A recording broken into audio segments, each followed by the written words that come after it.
Alright, so I finally got that big video essay I've been working on since forever out. What should I make next? It's been a minute since I've done a Smash Bros. Moveset video, and there are definitely some good options for characters right now. Everybody's talking about Silk Song, so I could do Hornet or the Knight. Deltarune Chapters 3 and 4 came out this year too, so maybe I can finally put out a video on that Frisk moveset I made forever ago. Or hell, I've been playing a lot of Burrito Bison in my downtime. That could make a pretty fun moveset that could stand out from the crowd. What do you think, Iroh? It's time for you to look inward and begin asking yourself the big questions. Who are you? And what do you want? What do I want? I want to join Smash myself! But first, let's roll intro. My name is Beano Brown, and I'm proud to be getting content out in Minneapolis with Steven and Deku and Daily the Cat.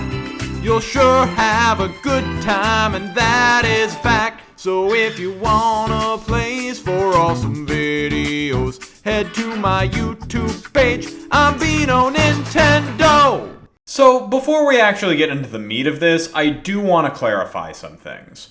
First of all, I don't actually think that a random nobody on the internet like me deserves to get into Smash Brothers. Nor do I think that any real-life people who haven't appeared in video games themselves should be on the roster. I'm phrasing it that way because I honestly think that Tony Hawk would be kind of a fun pick.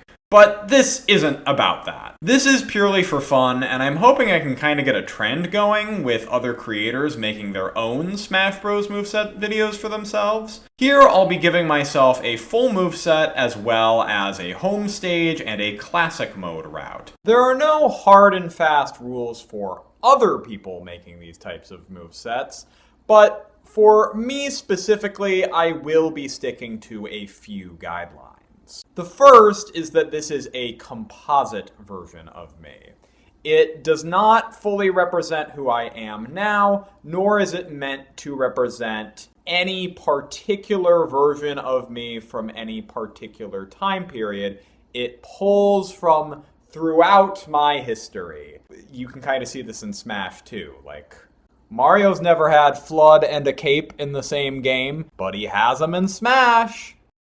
Most of the moveset will follow the rules of magical realism. In other words, it'll be based on stuff that I already do, but with more magical or exaggerated elements to make it work better in the context of a platform fighter. Smash already does this to some extent, with the best example being the Wii Fit trainer. She can't actually summon balls of sunlight in Wii Fit, but she can do the sun salutation pose, so her moves are still based on something.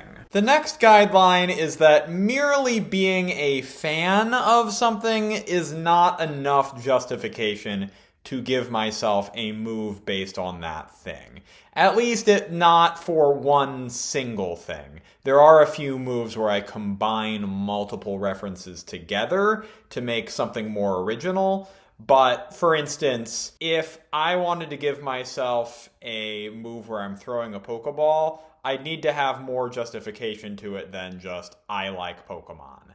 I would need something like, oh, when I was a kid, I threw a Pokeball toy all around the house. Something like that. The penultimate guideline is that I am going to be making fun of myself. I need to realize that, like, portraying myself as this, like, super badass hero type is not really accurate to who I am. I'm trying not to be too harsh on myself, but there is going to be some self-deprecation. And then the final guideline, and the most important, is that I'm not going to be using anyone's real names or real faces aside from my own and my cat's without their permission. This is the one guideline that I would say, if you're making a video inspired by this one, you definitely need to do this. Don't dox people in your life. And now, with all that out of the way, let's get into the actual moveset.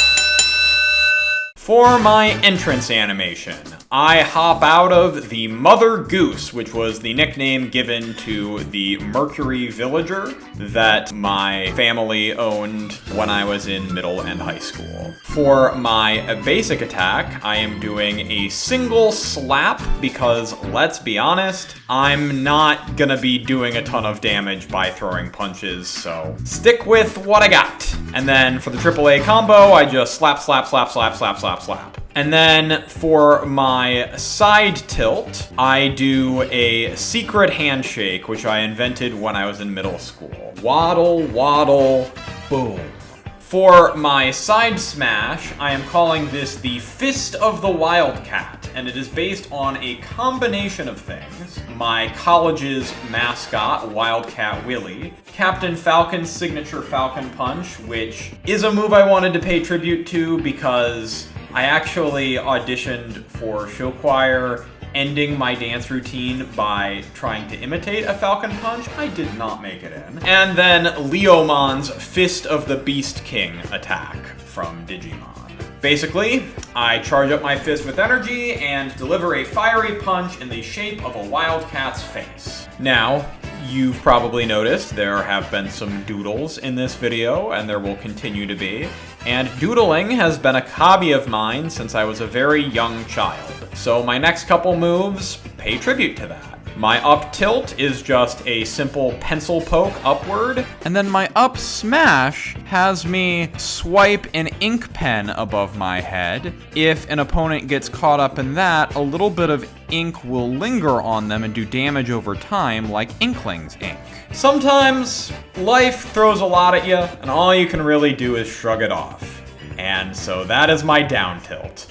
I just shrug, both my arms splayed out. It has a little bit of a hitbox on both sides, not a very strong move. But my down smash is the tantrum stop. It's not something I'm really proud to associate myself with, but I'd be lying if I didn't say it wasn't a big part of my childhood. And I even drew myself at various ages doing the tantrum stomp for my Mob Psycho video, so it just fits. So I basically stomp at the ground 3 or 4 times, and this does only hit on one side, but if you end up getting under it, it can bury you. My running attack has me pull out a bicycle and just charge forward with it. I have recently kind of gotten into biking. I will usually bike to trivia on Mondays and to choir on Tuesdays. Then for my neutral air, I do sort of the default neutral air,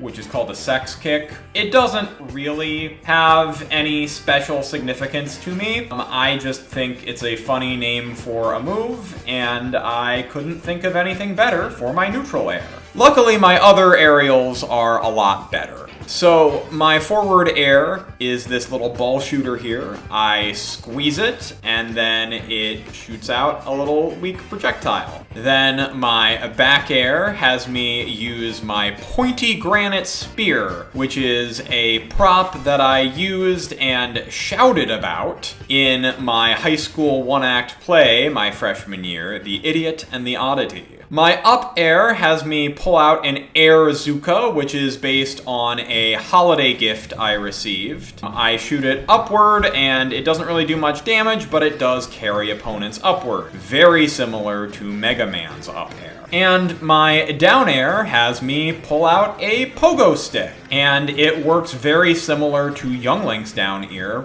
with me riding the pogo stick downward and then bouncing off of whatever surface I hit, including opponents, sometimes hitting multiple times in a row. Now, people that know my family might think, well, this is more of a Dan move than a Ben move, and that is fair, but I still think I have justification to use it for one move, given that I did use the pogo stick that we kept in the garage that Dan wasn't using, and I was better at pogoing than any other kid in my PE class, which is saying something because I was worse at pretty much everything else. The grab is kind of hard to explain. So there is a specific hand motion where your hands aren't high enough for a double high five, but they're also not low enough for a hug.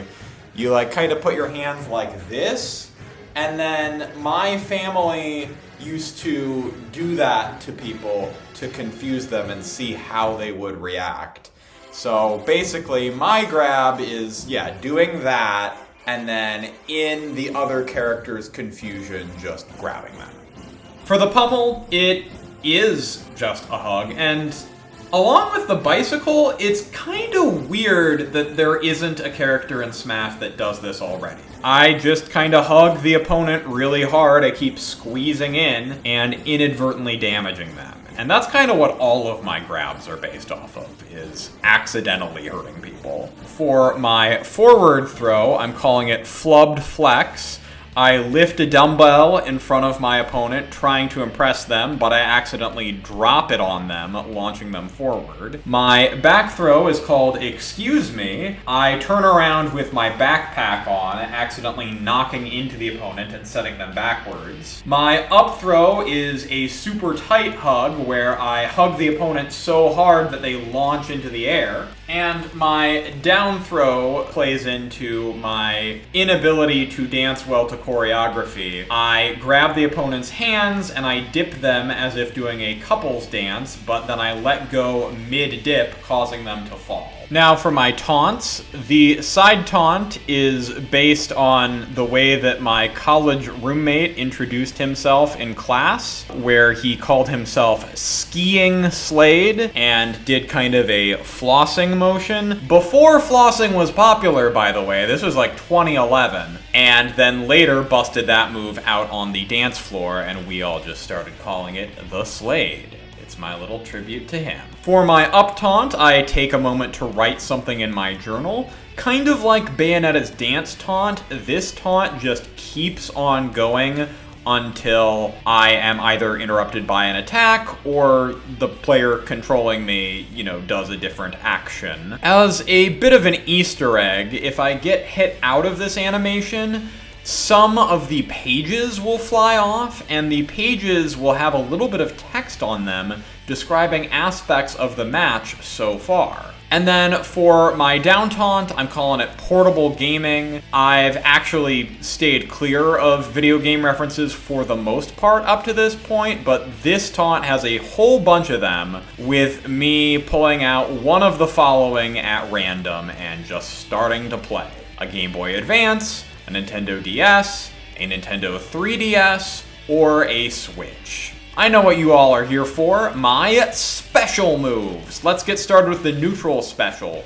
which is called Delta Beam. This is based off of the Delta action that members of the Delta Upsilon fraternity, which I was a part of, use to get underclassmen to do things for them. Ellie, Delta, be cute. See, it works. I arrange my hands in the shape of a triangle and charge up a beam attack that builds in power and range the longer you charge. This move also takes some inspiration from Rapidmon's Tri-Beam in Digimon Tamers. My side special is called Zoomy Laser. I pull out a laser pointer, which can be freely shined onto any solid object, including the stage floor, platforms, items, and even other fighters. The laser does no damage by itself, and I'm left vulnerable the entire time I'm playing with it, so that can be easily capitalized on. But once the laser has lingered on the same spot for a while, my cat Ellie will pop out to chase it with a diving claw swipe if it's on the ground or off stage, or a claw-first leap if it's in the air or on a platform. I will automatically put the pointer away once the move completes, but you can cancel it manually by pressing the special button again. My up special is based on the chicken suit that my big in Delta Upsilon willed down to me at the end of my freshman year, and that I later willed down to another DU member, so I unfortunately no longer have, but I did make frequent use of it when I did own it. For this special, I don the costume with my arms outstretched, revealing feathery wings beneath them. I catch a slight updraft and glide on the wind using this up special, purely for recovery and the lulz. Alright, you've only had a taste of my self-deprecation, but this time you're getting the 5-course meal. My down special is called Romantic Frustration. Unfortunately, I have found myself rather unlucky, or maybe just unskillful in love, and this move perfectly reflects that, with my eyes turning into hearts and my body going into the stereotypical Dragon Ball charging up pose with clenched fists and everything. Releasing the special button creates an explosion that scales with how long you charge, but does exactly as much damage to me as it does to any opponents caught in it, and you can take your own stock this way, so be very careful. Like my own love life, there is a lot of potential for this maneuver to backfire. There is even a fun little Easter egg if it does. If it results in a screen KO, the hearts in my eyes break when they hit the screen. And now it is time for my final smash, and look, I had to get kind of cheesy with this one because, like, what else am I supposed to do? I'm calling this Brainstorm. Ever since I was a little kid, I was constantly coming up with ideas for new shows and video games and even movies to some extent. So this is an attack where a bunch of different characters from my imagination come out one by one and unleash attacks on people. Before we get to victory screens, let's talk about the series icon, which is a white N for the Nebraska Cornhuskers. My mom is from Nebraska, so before I even moved there, I was wearing shirts with this logo on them. And I actually decided one day, just kind of arbitrarily, that white N is the way that cartoon me would appear in all future comics and drawings and hypothetical shows and whatever. Obviously, that's changed a little bit now, but that kind of was my default outfit for a long time, so that's the series icon. And then for my victory theme that plays, I don't know if I even can explain this. It's from a Disney Channel original movie I've never seen. Wake up, boo new, it's me, it's a get a clue. Yeah, it's that. Basically, when I was a little kid, I decided that that was the theme song for a cartoon based on my life.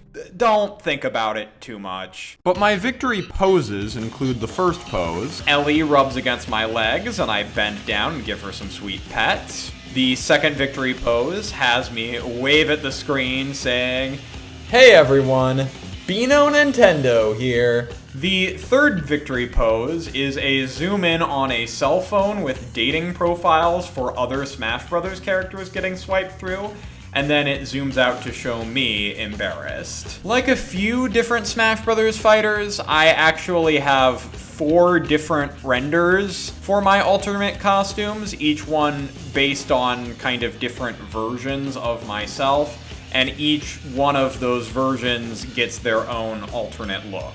I'm not gonna sit here and describe every detail of these to you because, well, you have eyes. But the first version is based off of my adult Toon self, which first appeared in my Mob Psycho video. He is wearing a button-up shirt because that tends to be what I wear most often these days. Then we have one based on my college self, where I am wearing a Delta Upsilon t-shirt. The third alt is based on my teenage self. My hair is noticeably different, and I also wear that red Cornhuskers shirt that I was talking about earlier. The last render is based on my childhood self, although quite a bit taller for obvious reasons.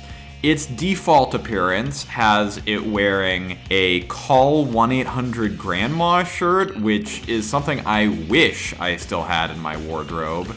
My adult self's alternate costume is a cheap Halloween knockoff of Joker's outfit in Persona 5. This is based on a real Halloween costume that I wore last year. It even includes Ellie's yellow bandana from her Morgana costume whenever you use my side special or get the specific victory screen with her in it. The alternate costume for my college self gives me a long green hoodie based off of the one that I wore while working at a summer camp right after college. The alt costume for my teenage self dresses me up like Ash Ketchum from Pokemon in reference to a performance at my school talent show where me and my friends sung the Pokemon theme song and I was dressed as Ash. And then, last but not least, the alternate for my child self is my proboscis monkey costume that I wore for Halloween in the first grade.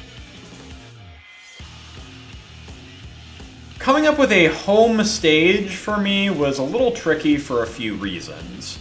For one, I've lived a lot of different places, so there's no default home for me, but even if there was, I wouldn't want to dox any of my prior addresses. Still, a lot of newer Smash stages, particularly for the DLC fighters, focus on stage cameos, so I wanted to pick a stage where people from a chapter in my life could conceivably show up in the background. I always liked the idea of a New York subway station as a Smash stage because it's very easy to picture a big open space in the middle where you have to watch out for trains and a small safe zone on either end, but then the question becomes, which station do I pick? So I went through a couple different options. Grand Central Station looks nice. Penn Station is pretty significant in my life, and it absolutely felt like hell on earth, so there would be a lot of hazards. But ultimately, I decided to go with the 168th Street station for a few reasons. First, I had to pass through there at least once a week to get to choir, and second, I think that the bridge connecting to the other end gives it an interesting layout that can easily translate into Smash either as a destructible ceiling or a long floating platform. Remove some of the walls along the sides and the ceiling, and you've got yourself a pretty interesting Smash stage that's not too visually busy or overly gimmicky. And finally, we have my classic mode route, which is a tribute to my video game journey. Round 1 is my middle school years when I first started gaming. It has Pokemon Trainer in reference to Pokemon Fire Red, Sonic in reference to Sonic Advance 2, Yoshi in reference to Super Mario Advanced 4, Super Mario World 2, Yoshi's Island, yes, that is the game's real name, and King Dedede at the Fountain of Dreams, referencing Kirby Nightmare in Dreamland. Round 2 references my high school years, featuring Snake, because that's when I played the Metal Gear Solid trilogy, Toon Link, because that's when I played Wind Waker, Lucario, because Pokemon Pearl was a huge part of my life back then, honestly, Rosalina for Super Mario Galaxy, and since I played the first 3 games in the Metal Gear Solid trilogy at this time, Shadow Moses Island is the stage. For round 3, this represents my college years, and I fight against Greninja to represent Pokemon X and Y, Shulk representing Xenoblade Chronicles, Robin representing Fire Emblem Awakening, and Inkling representing Splatoon, and they fight at Gower Plains because I definitely put more time into Xenoblade than any of the rest of those games. Round 4 represents my New York City years, referencing Incineroar from Pokemon Sun and Moon, Pyra and Mithra from Xenoblade Chronicles 2, Mario from Super Mario Odyssey, and Link from Breath of the Wild. And this takes place at New Donk City Hall because for a good long while, Mario Odyssey was my favorite Switch game. And then finally, for round 5, we have the Minneapolis years where you fight against Joker representing Persona 5 Royal, Daisy representing Super Mario Bros. Wonder, and Zelda representing Tears of the Kingdom at Mementos, because, again, played way more Persona 5 than either of those other two. I did resist the urge to add any of the characters that I have previously made movesets for to this video, because if I added them, then it would just be way too many opponents. Then you have the bonus stage, and for the boss fight, you fight against Dracula, referencing the Castlevania Advance and Dominus collections, which I played towards the end of my gaming journey. But those games are really solid. I am kind of ashamed at myself for not playing any of them sooner. So that's it. That's what it would look like if they made me a playable character in Super Smash Bros. For some reason. In this video, I talked a lot about all different stages of my life, but if you wanted to focus in on a specific stage, I did release a video essay recently called The Media That Shaped My Move to Minnesota, which covers a very recent period in my life journey, and I'm really trying to get more views on it, so please consider checking it out. Also, consider liking, subscribing, supporting me on Patreon like these lovely people right here. And then, until next time, this is Beano Nintendo signing off.